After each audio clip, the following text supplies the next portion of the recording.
Remember to subscribe for daily top Reddit stories. Okay, story time. What is some uplifting news about the COVID-19 outbreak? Quarantined kids in Wuhan spammed their homework app with 1-star reviews, so it got taken down and they don't have to do homework. Huge reduction in air pollution over China due to large number of quarantined people. This event is bringing a lot of attention to employer policies on sick leave, remote work, and workplace hygiene. We're very likely going to see some degree of enduring changes in the aftermath, and they'll largely all be ones that make things better. It's sad that we needed a pandemic panic to get there, but it is a silver lining. A lot more people are building the habit of washing their hands properly. With everyone freaking out over COVID-19, it's likely some people have avoided more colds and flu cases. At school, people are finally cleaning up after themselves, being more careful, etc. Everyone's actually trying to keep the school clean for the first time ever. Recently, a 98-year-old recovered from the disease. My wife and I just bought our first house. Interest rates on mortgages are at an all-time low because the 10-year treasury yields were further pushed down by COVID-19 fears. This happened while we were waiting to close the house and saved us nearly $70,000 over the next 20 years and helped us close on an amazing property. I'd still rather people not die, but, man shrugging. It can be sang to the tune of Come On Eileen. There's no queues in the tourist areas of Italy. 2 temporary hospitals built in China have been taken down due to the fact everyone there has recovered. People are finally taking hand washing seriously. That's amazing news that will help prevent much more serious diseases. 70% of all infected has already recovered in China. Europe will probably have to endure another month or so, but it will pass. In the meantime, stay safe everyone. We dodge COVIDs 1 through 18.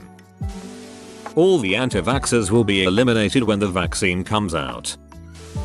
The gas prices are going down. At least one person is bound to get bitten by a tick, go to the hospital, and be diagnosed with corona with Lyme. Flights are cheap. New York City subways are much cleaner. More people have recovered than are currently sick.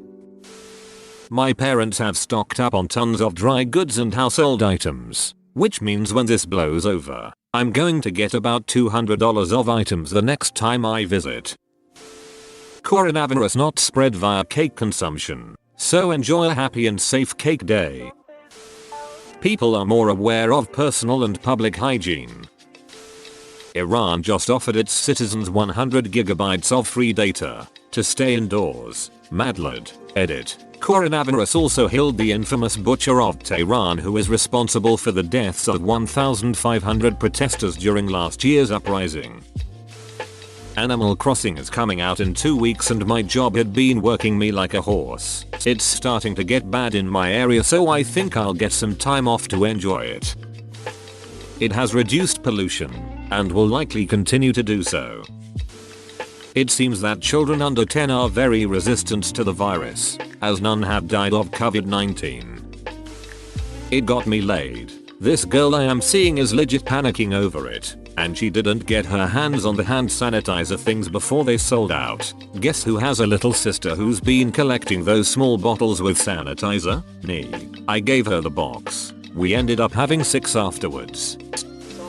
Spread of regular sicknesses have slowed to a crawl. Silver lining of paranoia is, admittedly, a tighter grip on the spread, air quality over China, and therefore, likely a year-long improvement globally. The problem, panic and inefficiency with for-profit healthcare is exposed 1,000-fold. Vaccine is already being tested, likely for emergency use in the next handful of weeks. Elder family members might finally learn how to use internet-based video connections. But let's not be crazy about that. I've actually bought some extra food for the freezer in case I need to stay in for a handful of days. Vacations are going to be cheap as duck. My school might close and I'd have to do online school. Not having to leave my house sounds like a dream, and I wouldn't have to deal with forced social interaction with people I don't like. Plus, I could probably finish the schoolwork in half the time I would at school because I would be able to focus better and be able to just watch Netflix for the rest of the day. The pediatric outpatient clinic I work in is running low on some of our other vaccines as it's spurring parents to bring their kids in for vaccines they've been delaying or declining.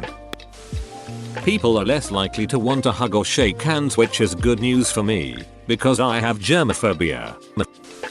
In 1665 to 1666, the University of Cambridge was shut down due to an epidemic of bubonic plague, Black Death. Isaac Newton left to continue his studies from home, and when he returned in 1667, he had invented calculus, the corpuscle theory of light, and the universal laws of gravitation. It's brought attention to the needs of things like paid sick leave, universal healthcare, etc. They closed down 2 makeshift hospitals in Wuhan today because all the patients admitted within recovered. People are finally washing their hands.